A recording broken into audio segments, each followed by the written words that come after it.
We're going to be breaking down the key mistakes that we see sales professionals make that feel pushy, that feel aggressive, that feel salesy.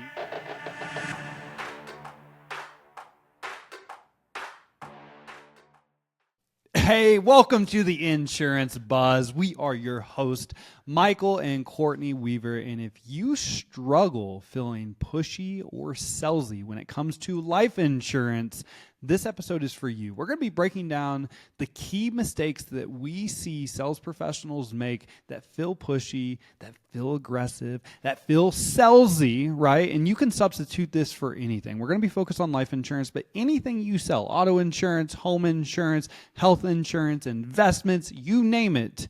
These same mistakes are key things that we're going to be talking about today. I can guarantee you are making if you feel pushy or salesy. Can I start with my first one? What's up? Okay. I'm going to lead in with a story because I always lead in with a story. Hello, settle in. Let's get grounded. So if you have ever played a game with somebody who's never played a game. So an example would be before we left, we were teaching our neighbor how to play poker.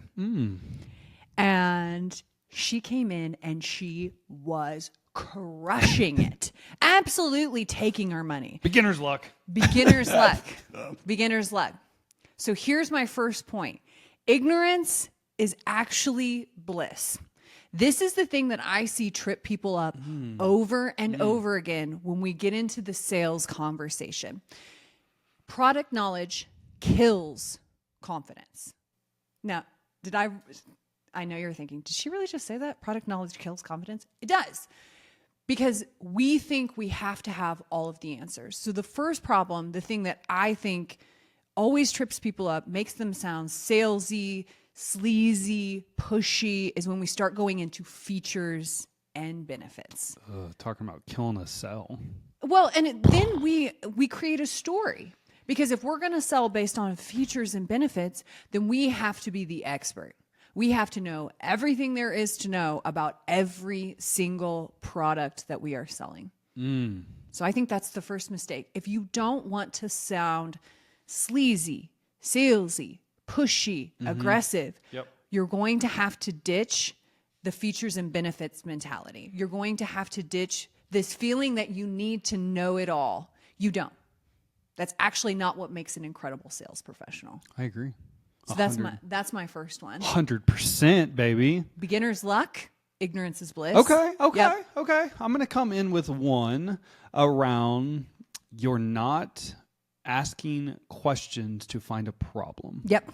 Which goes back into the features and benefits. Yes. You're purely basing the conversation around features and benefits to, I'm just going to jump on your back real fast to sell the policy for you. And you're hoping that hope is not a strategy. You're hoping the buyer finds that the features and benefits are good enough that they'll actually make a logical buying decision to purchase life insurance plan for their family or the auto insurance policy they're talking about or the homeowners, right?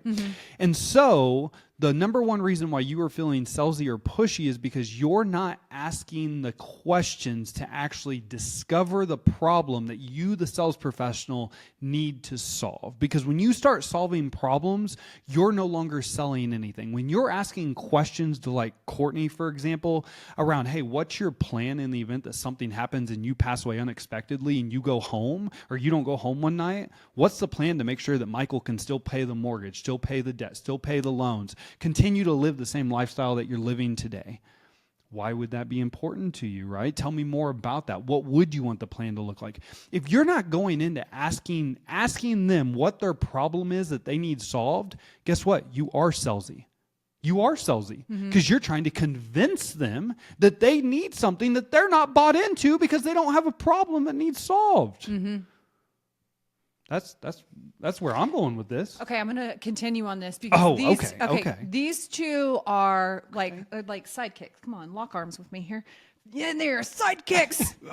Because when you think about features and benefits and asking questions, your job when you're selling life insurance or home insurance or auto insurance is to be listening for areas of risk and areas of importance. You're just trying to build a plan that works for them. And if we immediately jump to this is what this thing does, and this is how it solves your problem, and you don't even know what the problem is to solve. Because you're generalizing. Yes. You're treating them just like you treat every other person, that their problems are all the same. You are generalizing that, hey, this is what's been important to other people, so it's probably important to you as well. You are salesy.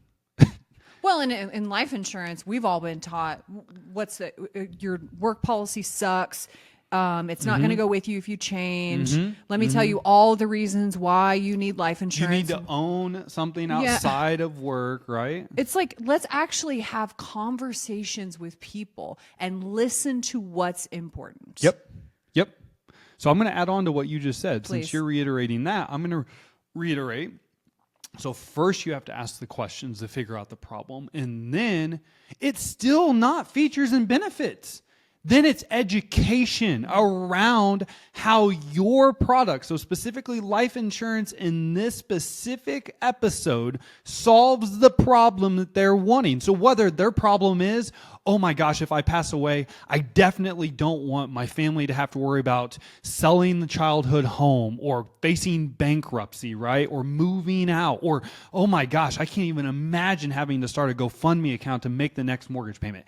If that's their problem, that's the problem you solve. Now, maybe the conversation goes deeper, right? And all of a sudden it turns into well, I would want to make sure that my 8-year-old could continue to live this life until he was 18. So now we're talking 10 years of income protection. So then we're educating on how the product solves the problem, right? Not the features and benefits. Not okay, this is our 20-year life insurance policy, and what this means is, and here's the benefits of it, and here's what no, boo, that kills a sell.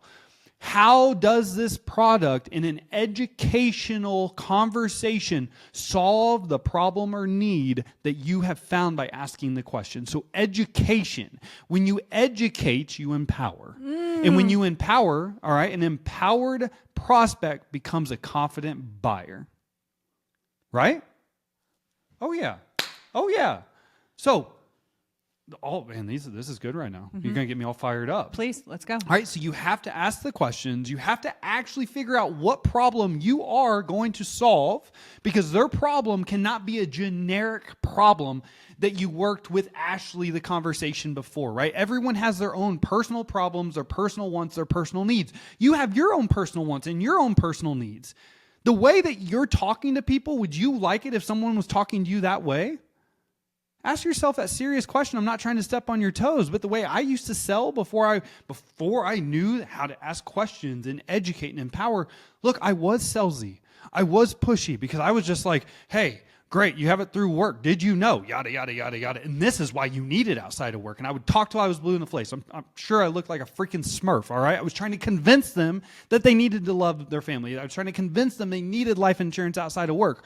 But I never once asked what they wanted. I never once asked what they would want their plan to look like, right?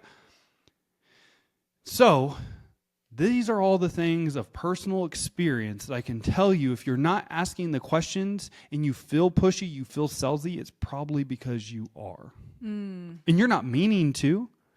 You're not meaning to. You're wanting to help your customer. And that's why you approach them with, I'm so smart. Here's all the features and benefits. This is why you need it. But people, very, very, very few people buy off of logic.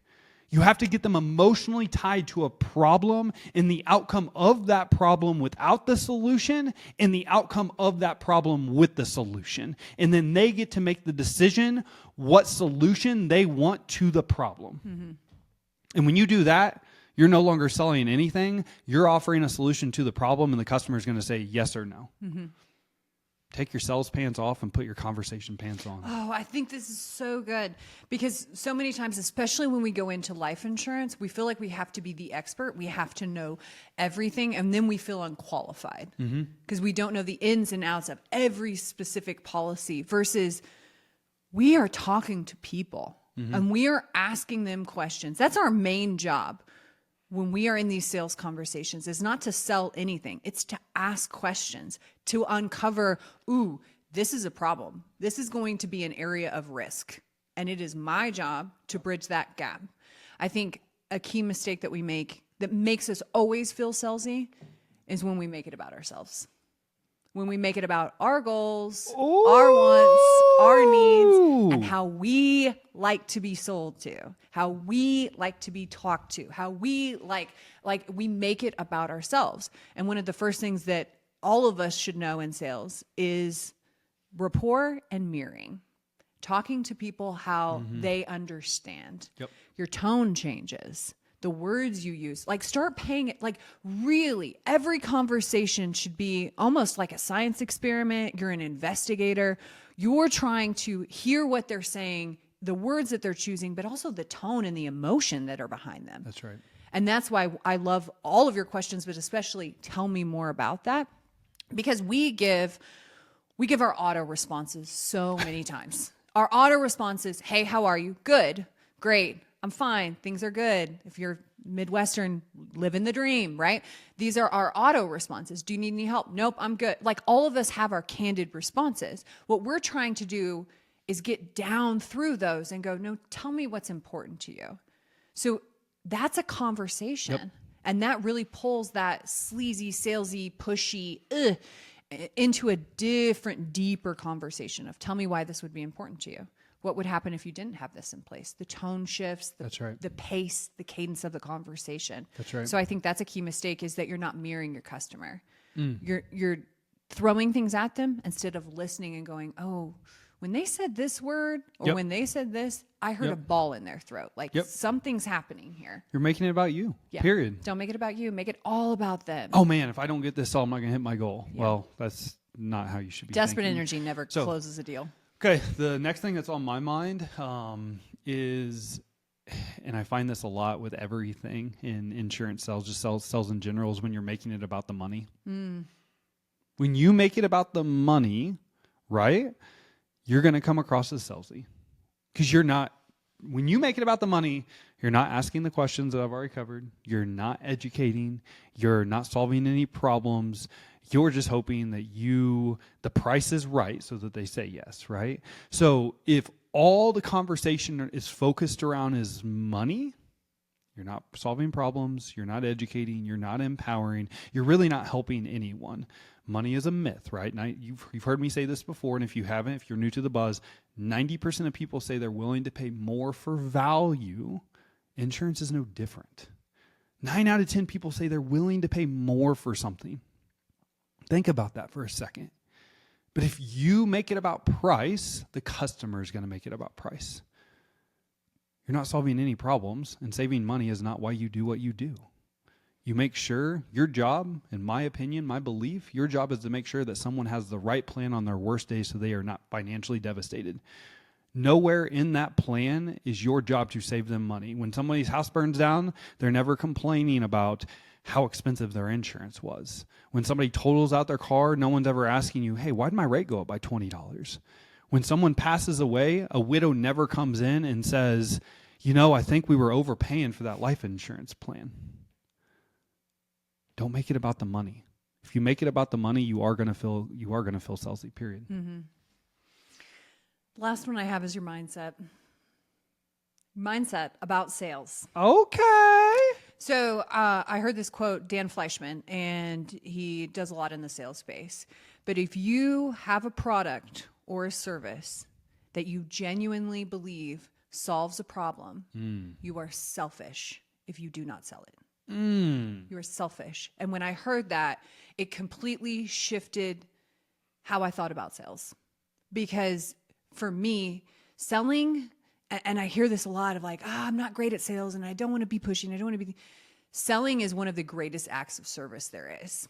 Because if you think about this, genuinely think about this, all of the products and services in your life that have drastically improved the quality of your life. And for some reason, when we put it in our category and it's about us and we're asking for money, all of a sudden it's weird. It's not weird.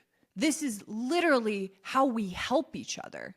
It's how we add value to each other's lives. And I think even drilling it down even more, don't make the life insurance conversation completely different than any other conversation that you're having. Don't bring so much like this is the life insurance conversation and I have to get this right, or I have to be the expert. Change your mindset of if I have no other conversation with this person, this is the one I need to have. This is the conversation I need to have. For me, it was when I was thinking about my family and I thought, if I am the only one that ever has this conversation with them, that is my responsibility. And I want you to think about this. Think about your friends and your family who don't have insurance with you. What do you want their insurance advisor saying to them about life insurance? You need to be doing that for somebody else's family too. It is a mindset shift of you're not selling. Sure, okay, you can say whatever you want to about it, but we do it all day long. We sell our kids, we sell our spouse, we sell people on our ideas. I sell vacations all the time. I'm not a travel agent. Because for me, I'm like, I want you to have that experience. I want you to have that quality of life. I want you to do those things. Like it's important to me. When we think about life insurance, we get in our heads. Oh, yeah. And we're like, oh my gosh, I'm going to ask him about dying and money, the things that we've been conditioned to not talk about. I'm telling you right now, this is the greatest act of service, of being able to say, my best friend or my mom or my cousin, I was willing to have that conversation. So the key mistake, get out of your head and realize that this is a heart conversation and somebody else is counting on you to have this conversation. Somebody else is waiting on you, some child, some parent to say, get over yourself and please have this conversation, because it will completely change the trajectory of a family's life. You know, and I love that you said that, and I can relate that to the auto conversation as well, because so many times we'll get to the end of a quote and we're giving someone, let's say that you did a $1 million umbrella for someone that had 25, 50, 25, right? So you're $100 more a month, but you're giving well over $1 million more in protection. You freak yourself out. Mm-hmm. We can't even go out to dinner anymore for $100. Like what's $100 anymore? Yep. So $100 for $1 million in protection to make sure their wages never get garnished in the event that they hurt someone and kill them or whatever may happen. Like, this is in everything you sell. Get out of your own way. Mm-hmm. Get out of your own way and focus on the things that we talked about today, and you will no longer feel salesy. You will no longer feel pushy. You will feel like a professional that takes care of people and has empowering, fulfilling conversations with every single person you talk to, and think about how lit up you're going to be at the end of every single day. I love that. Damn, you'll be feeling good, man. Yeah. So other than that, like, this has been fantastic. Mm-hmm. We appreciate you so much.